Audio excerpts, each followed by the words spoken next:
네, 1월 마지막 주일에 나눌 말씀 우리 마음의 할례를 받음으로 생명을 얻어라입니다. 네, 신명기 10장 말씀인데요.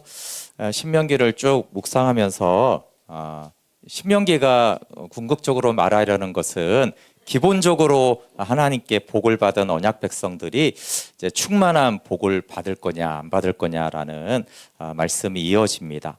그러니까 출애굽과 가나안은 이스라엘 백성들의 마음이 완악해도 하나님의 전적인 은혜로 들어갑니다. 조금씩 차이가 있는데 정말 출애굽 때는 이스라엘 백성이 아무것도 한 것이 없는데 전적인 은혜로 구원을 받고, 근데 가나안 전쟁은 이제 전쟁을 해야 되는 대가 지불을 해야 되지만 사실상 하나님과 여호수아가 거의 다 끌고 들어가서 완악함에도 불구하고 믿음이 별로 없는데도 가나안 땅을 차지하게 해주겠다 이렇게 말씀합니다.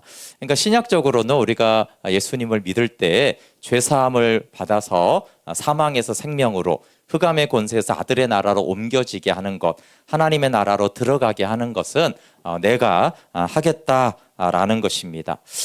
그러면 이제 언약 백성에게 주어진 것, 우리에게 주어진 것을 이제 주로 신명기가 계속 말씀을 하는데, 약속의 땅에는 들어가게 할 건데 거기서 이제 영생의 복을 누릴 거냐, 저주를 받을 거냐라는 거죠. 예를 들면은 계속 신명기가 반복을 계속 하는데, 약속의 땅을 하나님이 주신 것을 완전히 차지할 거냐, 부분적으로 차지할 거냐. 실제로 이제 다윗과 솔로몬 시대 때는 하나님이 아브라함에게 약속한 땅 거의 대부분을 다 차지하는데 나머지 시대에는 다 차지하지 못했어요. 그러니까 일부분만 차지한 것이고, 또 기업은 주는데 기업에서 안식을 얻어서 평안히 거주할 거냐 안 할 거냐. 예를 들면 사사기 시대는 기업은 얻었는데 매일 이게 침략당하고 수탈당하니까 안식이 없잖아요. 그렇죠? 근데 하나님이 말씀하시는 영생의 복은 기업에서 안식을 얻는 건데, 안식은 대적들이 없이 평안하게 누릴 것인데, 마찬가지로 다윗 시대는 안식을 누립니다. 그래서 다윗이 어디를 가든지 이기게 하시니까 침략이 아니라 오히려 이기잖아요. 그렇죠? 그러니까 안식이 있었습니다. 또 하나님은 나일강이 있는 애굽 땅에 사는데 거기서 그냥 바로를 죽이고 애굽 땅을 주면 될 텐데, 그렇지 않고 가나안 땅이 적각꿀이 흐르는 땅인데 이 땅은 하늘에서 내리는 비로 농사가 잘 되는 땅이다. 그래서 하나님이 적절한 때에 비를 주셔야 되는데 언제 적절한 때에 비를 주셔서 풍성한 수확을 얻게 하냐면 너희가 쉐마할 때, 그러면 이제 풍성한 수확이고, 근데 이제 하늘에서 비가 오지 않으면은 이제 풍작이 되지 않기 때문에 어려운 땅이 가나안 땅입니다. 그러면서 이제 복과 저주를 내가 오늘 너희 앞에 두는데 쉐마에서 복을 받을 거냐, 하나님을 떠나면 저주를 받을 거냐. 근데 이제 신명기를 읽으면서 그래도 잊으면 안 될 것이 뭐냐 하면, 여러분 이스라엘 백성은 여전히 완악합니다. 가나안 땅에 들어가는 이스라엘 백성들이 여전히 완악하고 고집세고 거역을 하는데, 그런데도 출애굽 구원을 주셨고 그런데도 가나안 땅을 주십니다. 이것은 기본적인 은혜이지만 정말 큰 은혜 위에 은혜입니다. 그렇지 않습니까? 그래서 우리가 이 땅에서 영생의 복을 혹시 잘 못 누리고 이 땅에서 고생하고 불행한 것 같고 나는 연약한 것 같고, 그래도 예수님을 믿어서 내가 죽을 때 결국 천국을 가게 하신다라면 엄청난 은혜입니다. 그렇지 않습니까? 그거보다 더 큰 복은 없는 거예요. 너무 이 땅에서 행복하게 살다가 영원히 지옥 가는 것보다는 이 땅에서 좀 힘들고 고통스럽지만 나 같은 연약한 자, 근데 생명이 풍성하고 정말 믿음이 좋은 자가 아니고 여전히 완악한데 이스라엘 백성처럼, 그래도 너는 내 아들 예수의 십자가의 구원을 믿었기 때문에, 복음을 믿어서 내가 너를 천국으로 이끌겠다고 하신 것이 너무나 큰 은혜입니다. 그래서 신명기는 기본적으로 너무나 큰 은혜를 받은 자의 입장에서 주어지는 말씀이에요. 그럼에도 불구하고 이제 하나님의 마음은 신명기에서 뭡니까? 출애굽 구원받았고 가나안 땅 차지했으면 됐지 뭐, 그치 끝이야 이렇게 말하는 게 아니라, 내가 주는 그 가나안 땅에서 나는 네가 제발 좀 잘 살면 좋겠다, 영생의 복을 누렸으면 좋겠다. 이게 하나님의 신명기 처음부터 끝까지 나오는 계속되는 말씀이에요. 그러니까 신약에서 요한복음과 너무 똑같아요. 요한복음의 영생은 죽은 다음에 가는 천국이 아니라 이 땅에서 누리는 하나님의 생명과 하나님과 교제와 영광 안에 거하는 것인데, 신명기가 바로 그런 거예요. 신명기가 가나안 땅에 들어가는데 야 그거 쓰면 됐지. 뭐 죽어서 천국 가면 되는 거지. 아니다. 내가 주는 그 가나안 땅에서 너희가 그곳에서 너무나 영생의 복을 누리며 나의 돌보심을 받는 것이 중요하다.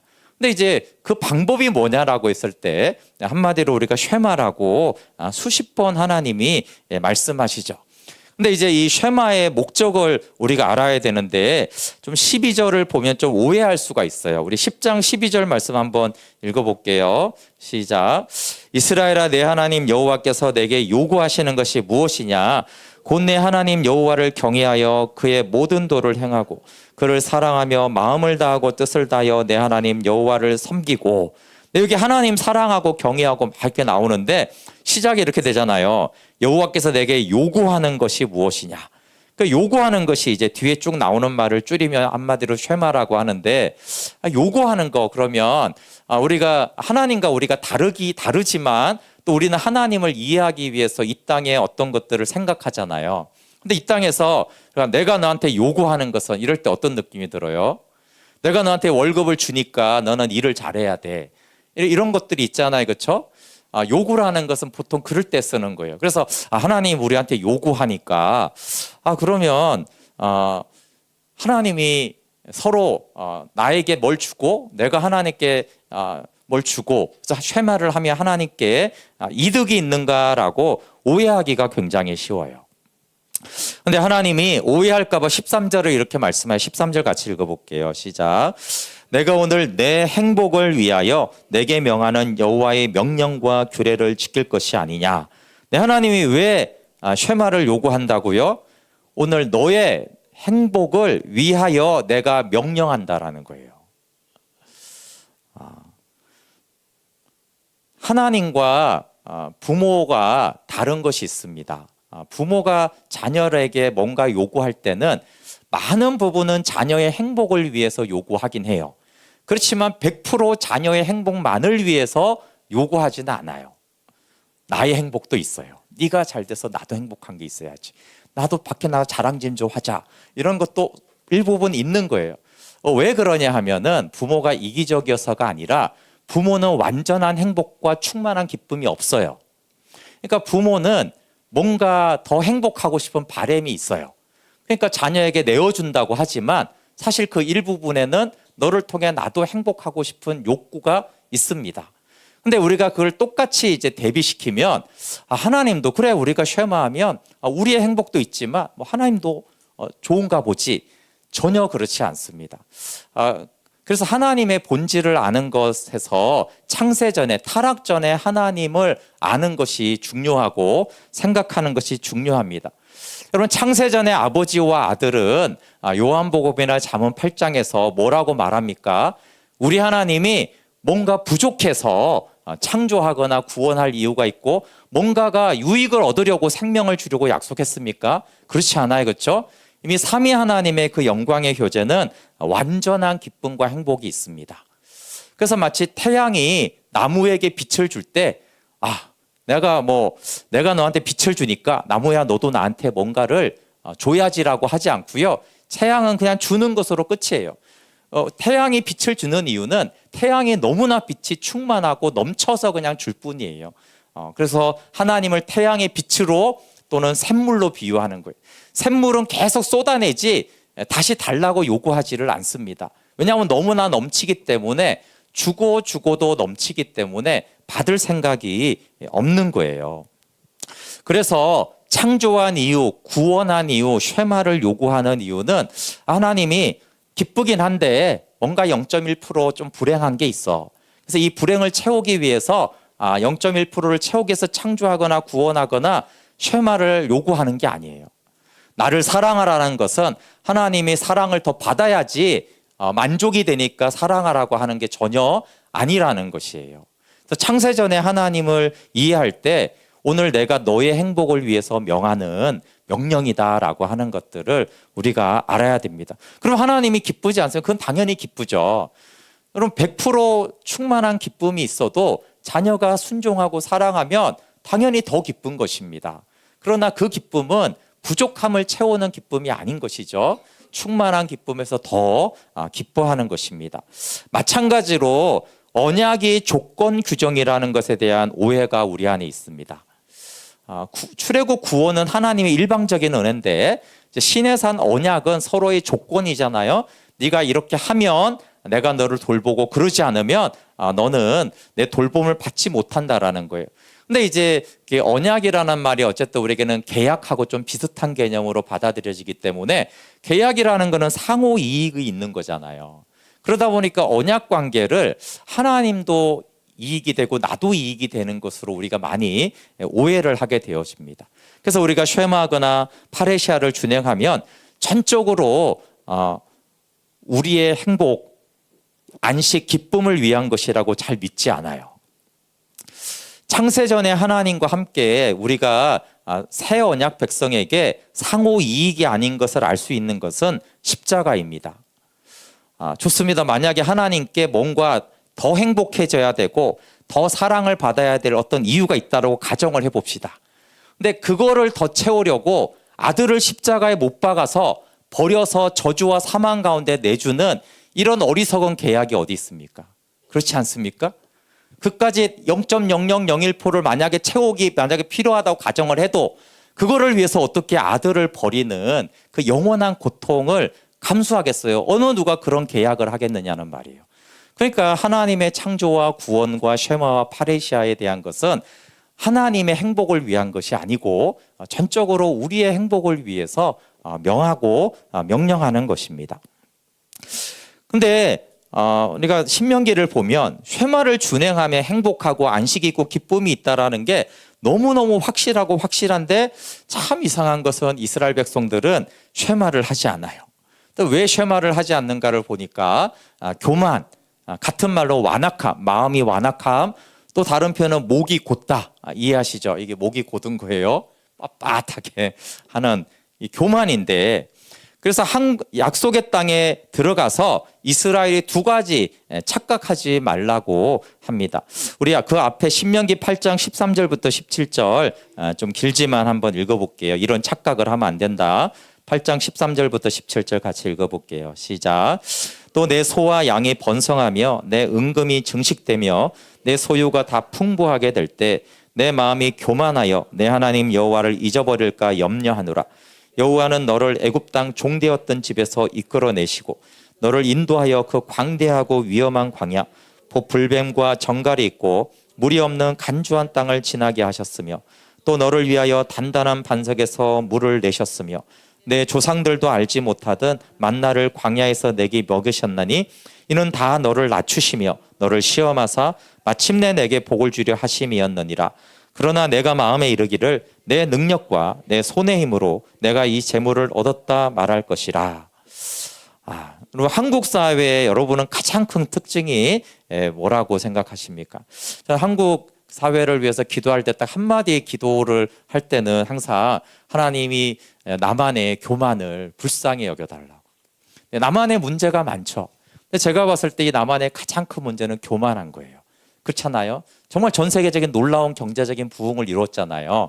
우리는 힘들다고 하지만 이 놀라운 풍족함에서 가장 어렵게 된 거는 내 힘과 내 능력으로 우리가 이 재물을 얻었다라는 거예요. 그래서 교양인들, 매우 학식이 있고 매우 겸손한 척하는 그 사람들 속에 더 이상 하나님은 필요하지 않다라는 그 사상이 가득해요. 왜냐하면 우리가 했는데 뭐 우리가 해냈잖아. 내가 이렇게 해냈겠다라는 그 인식이 굉장히 강해요. 그래서 사실 이 말씀은 한국교회 가장 중요한 특징은 당연히 한국교회 성도들 안에 내 힘으로 이걸 얻어냈다라는 것이 많아요.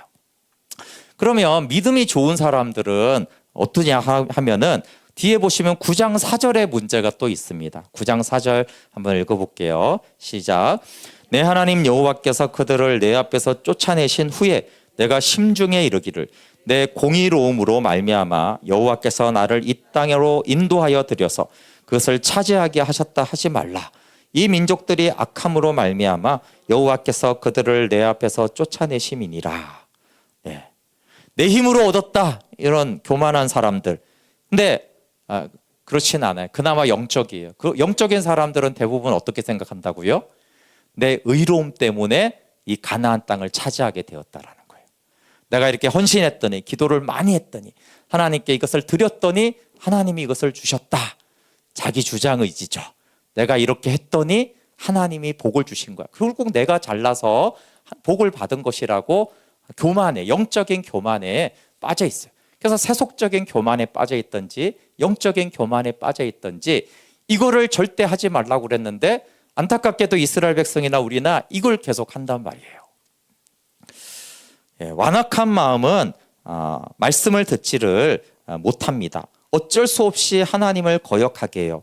10장 16절에 오늘 이제 주된 말씀인데 목을 곧게라는 이 곧게라는 까샤가 강팍하다, 강경하다, 굳세다. 그래서 이제 바로에게 말한 마음의 완고함을 말합니다. 이 완고함이라는 것은 하나님께 잘못된 자기의 고집을 꺾지 않는 강함을 말합니다. 내가 잘못됐는데 이 잘못된 내 고집을 하나님 앞에서 꺾지 않겠다는 것. 같은 의미는 나는 말씀의 영향을 받지 않으려는 강함을 말합니다.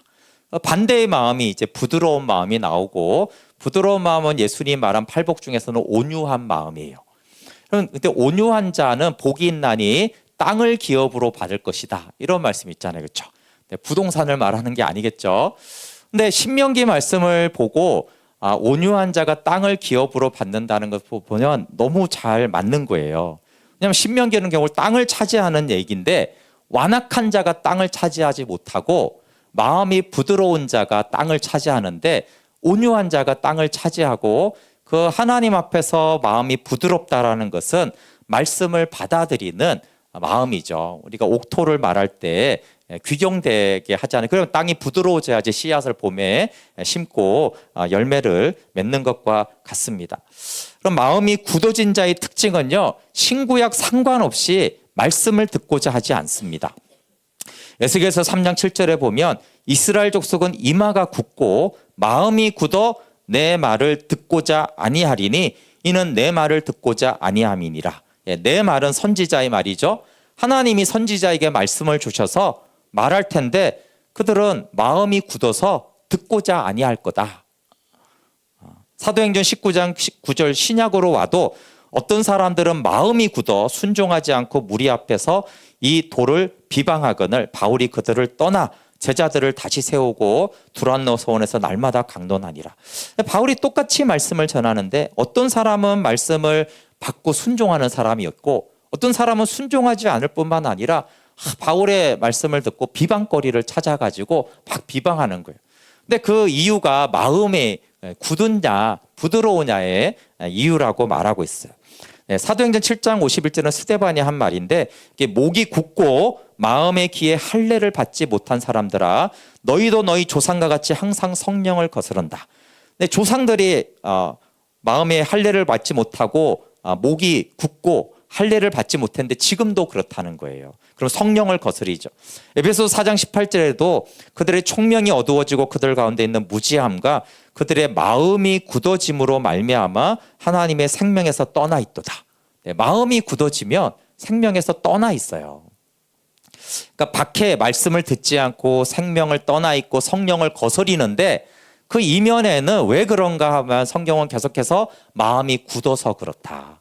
마음이 완악해서 단단해서 그렇다라고 하는 거예요. 그래서 신명기를 읽으면서 정말 최대의 문제는 저 어떻게 마음을 낮추는가 하는 거예요. 출애굽 2년에 가데스 바네아에서 가나안 땅을 정탐한 다음에 그들이 그 땅을 악평하고 막 하나님을 거역했어요. 근데 그 본문에는 그게 나오지 않지만 하나님은 왜 이 하나님이 주려는 좋은 땅을 아니 약속의 땅을 하나님 주시는 복을 왜 걷어차느냐 이거예요. 왜 악평하고. 근데 그 이유를 하나님은 마음이 높아진 교만으로 본 거예요. 그것을 왜 알 수 있냐면 하나님이 광야를 보낸 목적이 너를 낮추시며라고 했거든요. 니네가 마음이 높아져서 약속의 땅을 주려고 해도 악평하고 안 들어가니 너희가 마음이 낮아져야지 그 땅을 차지하겠다라고 해서 교만 때문에 가데스 바네아에서 반역했기 때문에 너희를 낮추기 위해서 내가 광야를 헤매게 하겠다고 말한 거예요. 우리 그 앞에 신명기 8장 2절 3절 한번 찾아볼게요. 예, 낮춘다라는 말이 계속 나오죠. 우리 8장 2절 3절 같이 읽어볼게요. 시작. 내 하나님 여호와께서 이 40년 동안에 내게 광야길을 걷게 하신 것을 기억하라. 이는 너를 낮추시며 너를 시험하사 내 마음이 어떠한지 그 명령을 지키는지 지키지 않는지 알려 하심이라.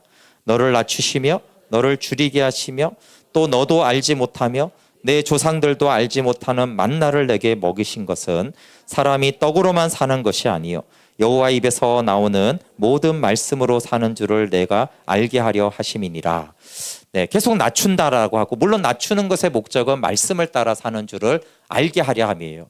근데 말씀을 따라야 사는구나라는 것을 알게 하려면 마음이 낮아져야 되는 거예요. 그리고 그 사이에는 아까 말한 대로 내 힘으로 재물을 얻었다 이렇게 교만하지 말라 이렇게 말한 다음에 16절에 다시 낮춘다라는 말씀하세요. 8장 16절 다시 읽어볼게요. 시작.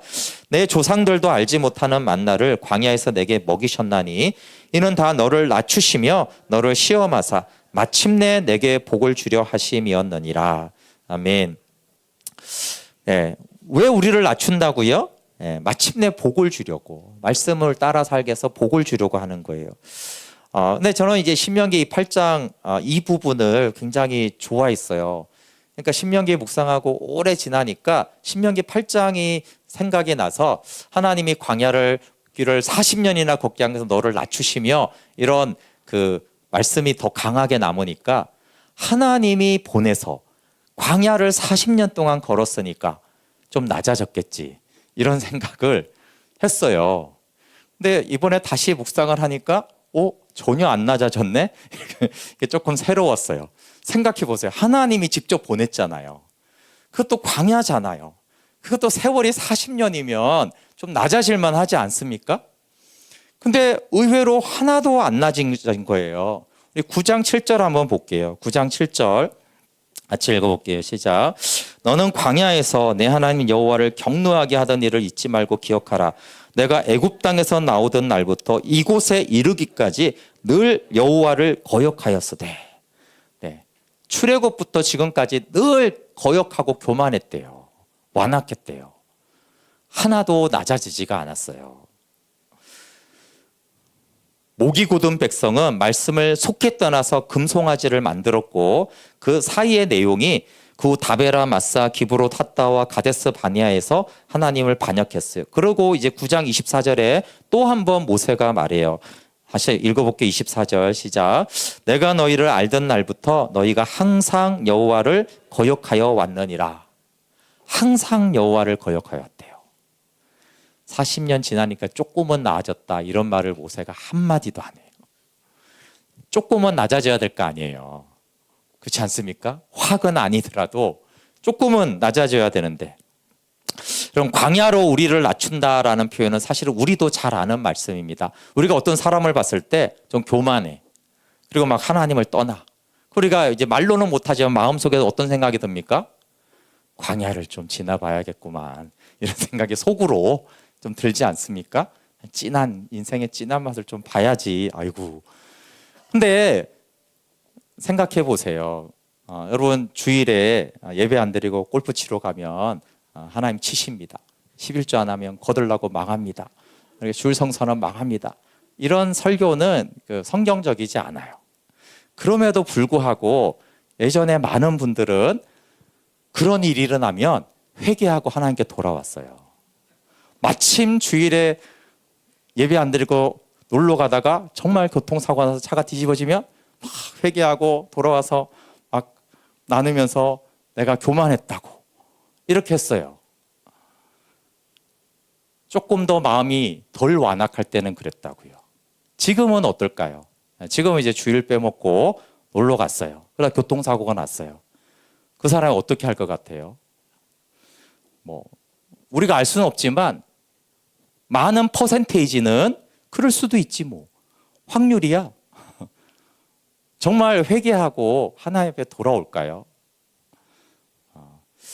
근데 이것은 중요한 문제입니다. 그것은 예전 시대보다 지금이 더 교만해졌다라는 것을 보여주기 때문에 그래요.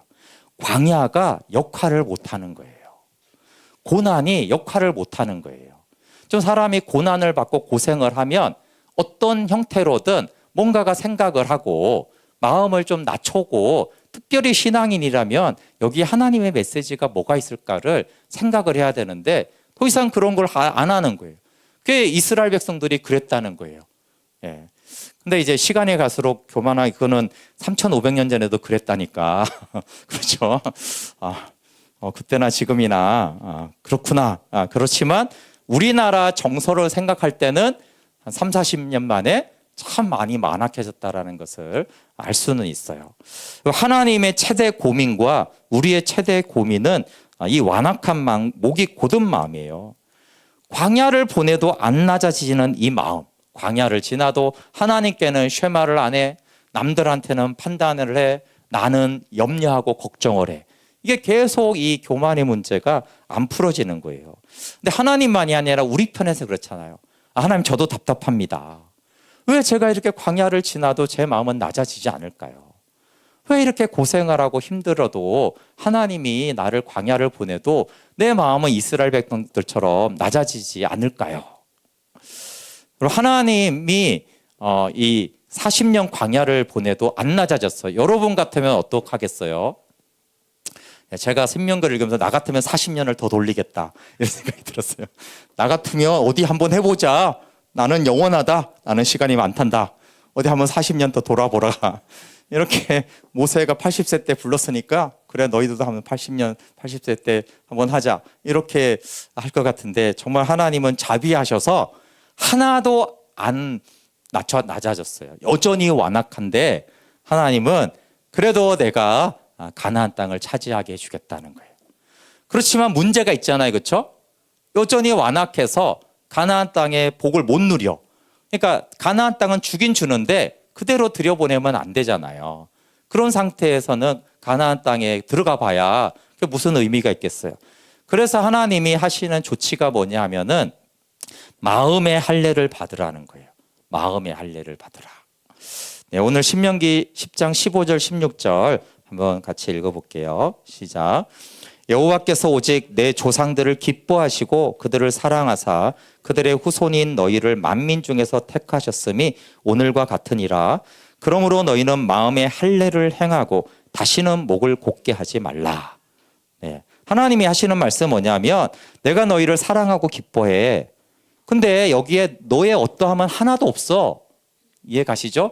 너희가 잘났거나 더 겸손해졌거나 사랑하고 기뻐하는 게 아니야. 내가 너희 조상들을 사랑하고 기뻐해서 너희를 사랑하고 기뻐하는 것이다. 여기는 아까 말한 너희가 가나안에 들어갈 자격이 있어서 내가 가나안 땅을 주는 건 아니야. 너희가 하나님 나라를 차지할 아무런 자격도 없지. 여전히 마음이 완악하잖아. 그러니까 가데스 바네아에서 나를 거역했던 거하고 달라진 게 별로 없어. 그러니까 원래는 가나안 땅을 들여보내면 안 되는데 내가 그 땅을 주겠다. 대신에 뭐예요? 너희는 마음의 할례를 행하고 다시는 목을 곧게 하지 말라는 거예요. 쉐마에서 복을 받으려면 반드시 마음의 할례를 행하여 목을 곧게 하지 말아야 됩니다. 그러니까 이 마음의 할례는 광야와 함께 주실 수도 있고 아니면 광야 대신에 주는 것이에요. 어쨌든 하나님은 마음을 낮추셔서 말씀으로 살게 하셔야만 가나안에서 영생의 복을 누리기 때문에 이것은 필수적인 것이에요. 그런데 두 가지를 처방을 쓰셨는데 하나는 광야길을 걷게 하신 거예요. 근데 이게 안 되네.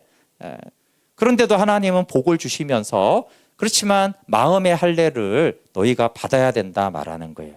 우리 신명기 30장 6절 한번 뒤에 가서 찾아보실래요? 똑같은 말씀을 하시는데 이것은 미래에 대한 말씀이에요. 30장 6절은 신명기 똑같이 마음의 할례를 행하라는 말씀인데 같이 찾았으면 읽어볼게요. 30장 6절 시작. 내 하나님 여호와께서 내 마음과 내 자손의 마음에 할례를 베푸사 너로 마음을 다하며 뜻을 다하여 내 하나님 여호와를 사랑하게 하사 너로 생명을 얻게 하실 것이며. 네, 여기 몸매가 뭐냐 하면 너희가 분명히 내가 이 땅을 주면서 쉐마하라고 했는데 너희는 또 마음의 할례를 행하지 않았어. 그래서 하나님을 떠나 그럼 너희는 이제 포로로 다 잡혀가게 될 거야. 바벨론 멸망을 말하는 겁니다. 그러면 그렇게 잡혀가면은 그때 너희가 이 말씀을 기억하고 내게 돌아오면 내가 다시 이 땅으로 돌아오게 하겠다. 그때 하는 말씀이에요. 그때 하나님이 너희에게 마음의 할례를 베푸사, 마음의 할례를 받으면 어떻게 된다고요? 하나님을 사랑하게 되고 생명을 얻게 한다는 거예요.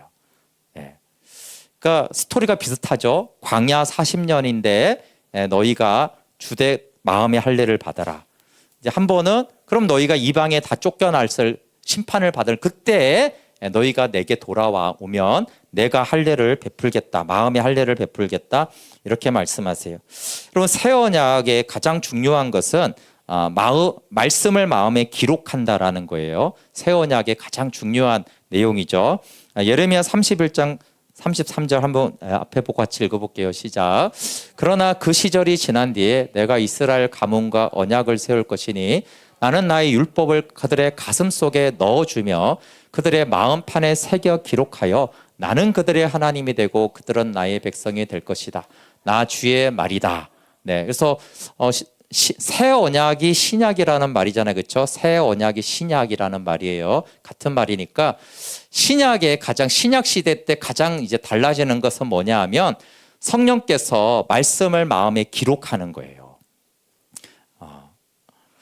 그러면 이제 말씀을 마음에 어떻게 기록하는지가 고린도후서 3장 6절에 나옵니다.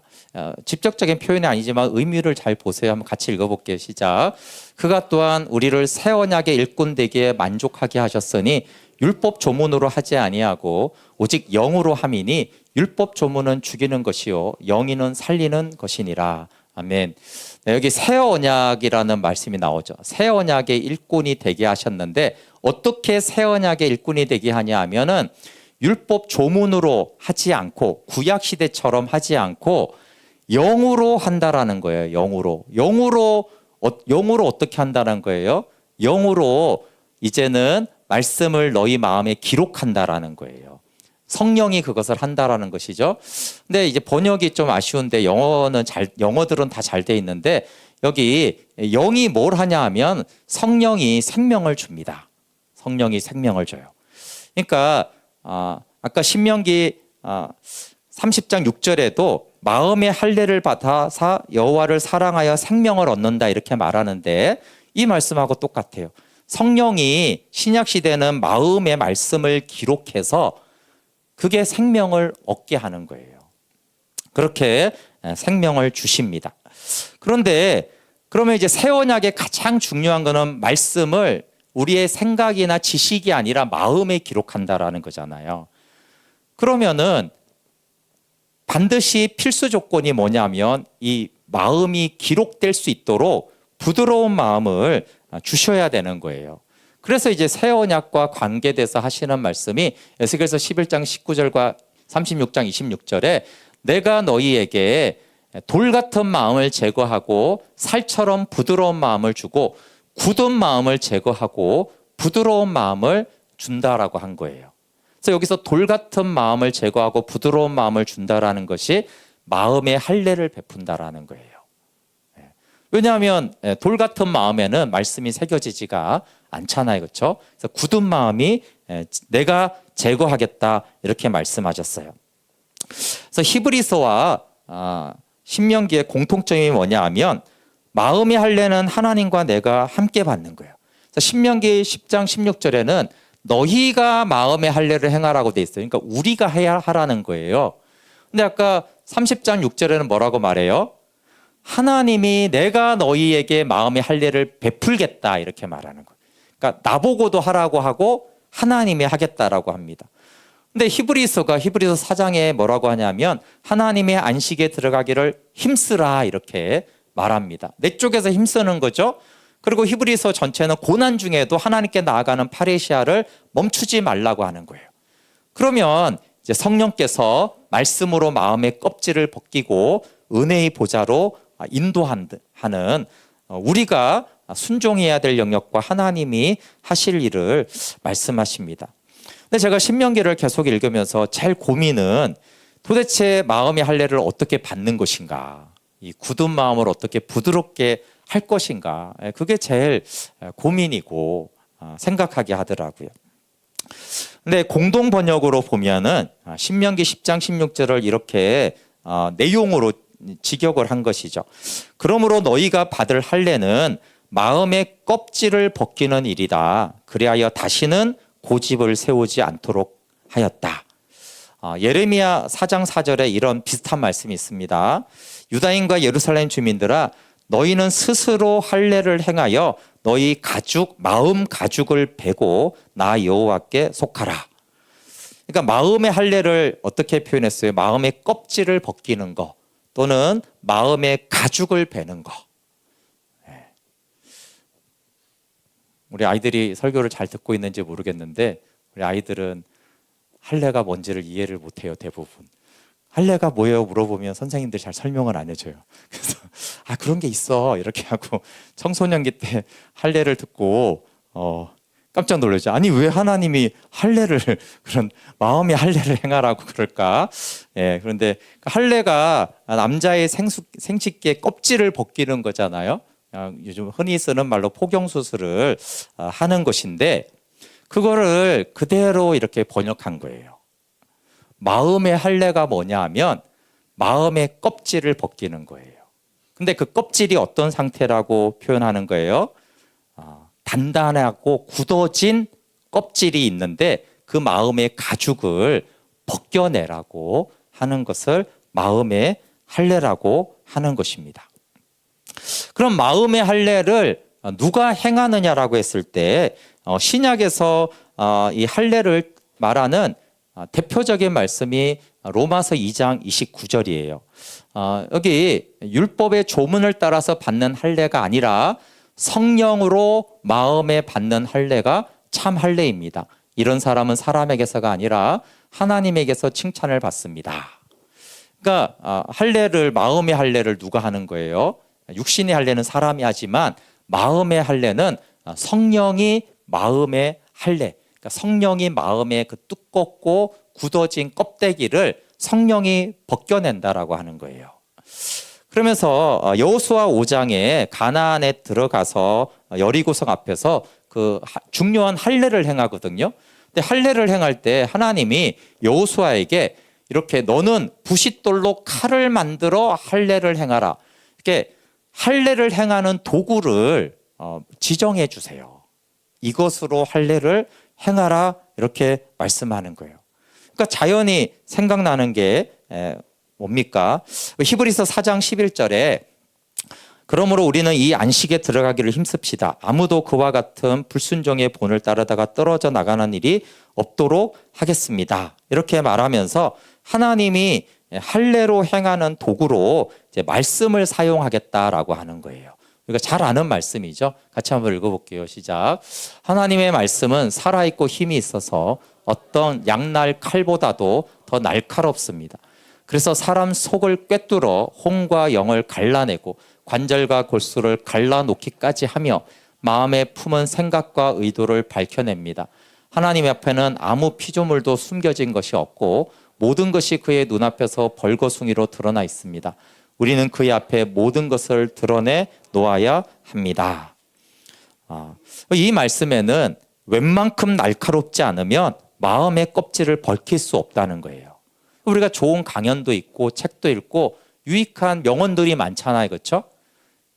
그런데 그 정도의 날카로움으로는 마음의 완악함이 벗겨지지 않는다라는 거예요. 어느 정도 날카로워야 되죠? 성령께서 말씀 가운데 역사하는 거예요. 그러면 말씀이 살아있고 힘이 있잖아요. 그렇죠? 살아있고 보세요. 살아있을 뿐만 아니라 힘이 있어요. 힘이 있으니까 어떤 양날 칼보다 더 날카로운 거예요. 그래서 사람 속을 아주 그냥 꿰뚫어 버려서 혼과 영을 갈라낸다라는 것은 여러분 생각해보세요. 우리의 혼과 영을 갈라낼 수 있습니까? 불가능합니다. 영혼 육은 구분은 되지만 갈라내는 건 불가능해요. 어디까지가 몸이고 어디까지가 혼이에요. 그런데 하나님의 말씀이 성령이 역사하면은 너무나 날카로워서요. 불가능한 혼과 영을 갈라내요. 구분해내요. 그리고 마음에 품은 생각과 의도를 밝혀냅니다. 나도 알지 못하는 내 마음의 의도, 내가 왜 일을 이렇게 하고 있는지까지를 하나님이 다 드러내셔서 하나님 앞에 다 드러내 놓게 한다라는 거예요. 그렇게 날카로운 검을 성령께서 사용하셔서 마음의 할례를, 마음의 껍데기를 벗겨낸다라고 말씀하고 있어요.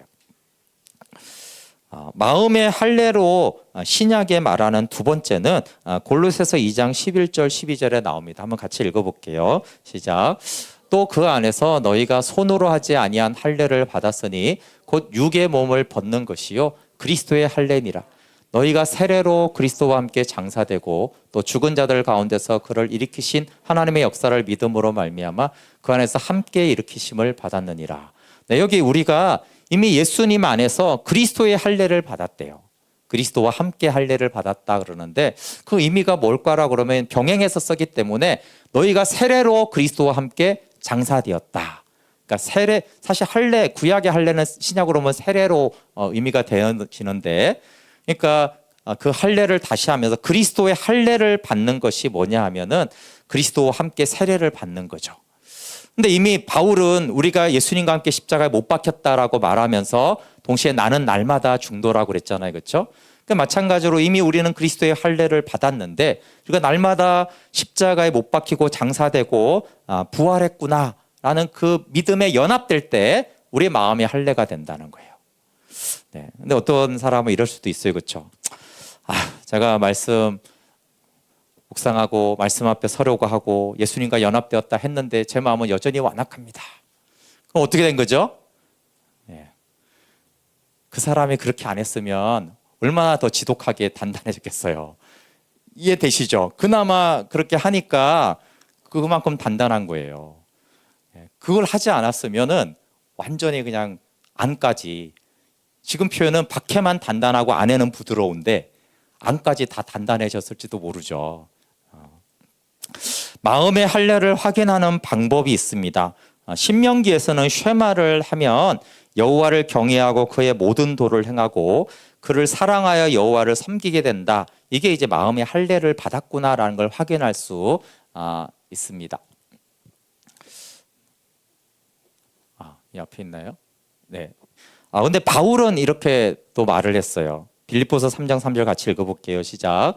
하나님의 성령으로 봉사하며 그리스도 예수로 자랑하고 육체를 신뢰하지 아니하는 우리가 곧 할례파라. 네, 좀 더 정확하게 의미는 우리가 곧 마음의 성령으로 마음의 할례를 받은 자라 이런 말이에요. 그러니까 마음의 할례를 받은 자의 특징은 뭐예요? 그러니까 빌립보서는 마음의 할례를 받지 않은 자들을 막 비방하면서 마음의 할례를 받으면 하나님의 성령으로 봉사하고 예수로 자랑하고 육체를 신뢰하지 않는다. 신명기의 반대잖아요. 그렇죠? 내 힘으로 내가 얻었다. 내 의로움으로 내가 땅을 차지했다. 자기 자랑하는 거하고 반대입니다. 오늘 말씀이 마음의 할례를 받음으로 생명을 얻으라인데요.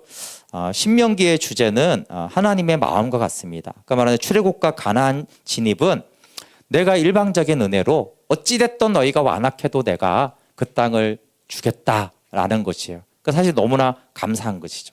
그러나 가나안 땅 하나님 나라에서 영생을 복을 누리는 것은 쉐마다. 신약에서는 히브리서에 아들을 힘입어 아버지께 나아가는 파레시아를 말합니다. 그런데 이 쉐마의 최대의 적은 뭐냐 하면은 완악한 마음이에요. 낮은 마음은 말씀을 따라 사는 것을 아는데 하나님이 여기에 두 가지 조치를 취합니다. 첫 번째는 광야길을 걷게 하면 만나를 주는 거고 두 번째는 마음의 할례를 받으라는 거예요. 광야길은 하나님 편에서 준 겁니다. 이스라엘 선택하는 게 아니에요. 우리도 마찬가지예요. 그렇죠? 우리가 광야길을 걸을래 그러면 다 안 걷는다 그러죠. 근데 하나님 편에서 너는 광야가 필요하다. 왜냐하면 너를 낮추고 네가 말씀으로 따라 사야 되는지를 내가 너에게 알게 하겠다라고 하는 거예요. 근데 이제 마음의 할례는 하나님이 일방적인 은혜를 주시면서 이것은 하나님이 일방적으로 광야처럼 주는 게 아니에요. 그래서 너희가 마음의 할례를 행하라고 하는 거예요. 그렇죠?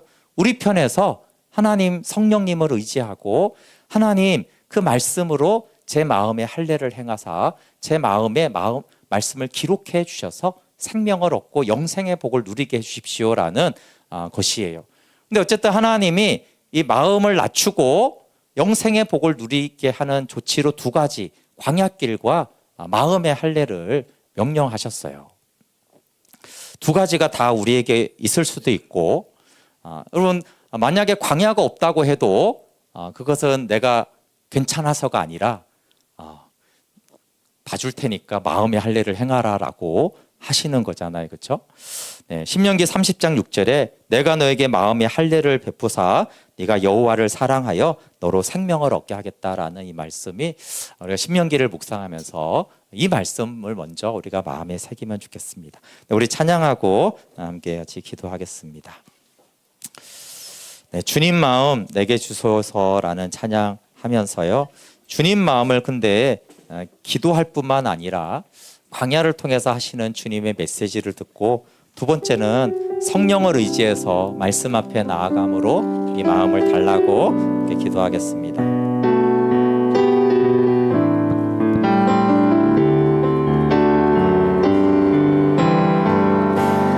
오소서 주님, 나의 마음은 선한 것 하나 없습니다. 그러나 내 모든 것 주께 드립니다. 사랑으로 안으시고 날 새롭게 하소서. 오소서 주님, 오소서 주님, 나의 마음은 선한 것 하나 없습니다. 그러나 내 모든 것 주께 드립니다. 사랑으로 안으시고 날 새롭게 하소서. 주님 마음 내게 주소서. 주님 마음 내게 주소서. 내 아버지 주님 마음 내게 주소서. 나를 향하신 주님의 뜻이 이루어지도록 주님 마음 내게 주소서. 주님 마음 내게 주소서. 주님 마음 내게 주소서. 내 아버지 주님 마음 내게 주소서. 나를 향하신 주님의 뜻이 이루어지도록 주님 마음 내게 주소서. 네, 말씀을 기억하며 기도하겠습니다. 우리가 자녀를 키우다 보면 가끔 그럴 때가 있죠. 너무나 확실하게 이것만 행하면 행복하고 기쁘게 될 게 너무나 명확한데 그걸 절대 안 하는 거예요. 신명기가 바로 그렇습니다. 내가 출애굽 구원과 가나안까지 주는 은혜를 주고 너희가 쉐마만 하면 너희 행복을 위해서 내가 이렇게 요구하고 명령하는데 참 그것을 행하지 않아서 안식을 얻지 못하고 수탈당하고 불안하고 빼앗기고 나중에 멸망하게까지 되는 이것이 얼마나 안타까운 하나님의 마음인지. 그래서 하나님 때로는 사랑하지만 사랑은 아들을 징계함 같이 광야길을 보내기도 하시고, 그러나 하나님이 더 원하는 것은 내가 광야길을 보내기보다는 나는 네가 마음의 할례를 행하기를 원한다. 성령으로 말씀을 통하여서 마음의 할례를 받아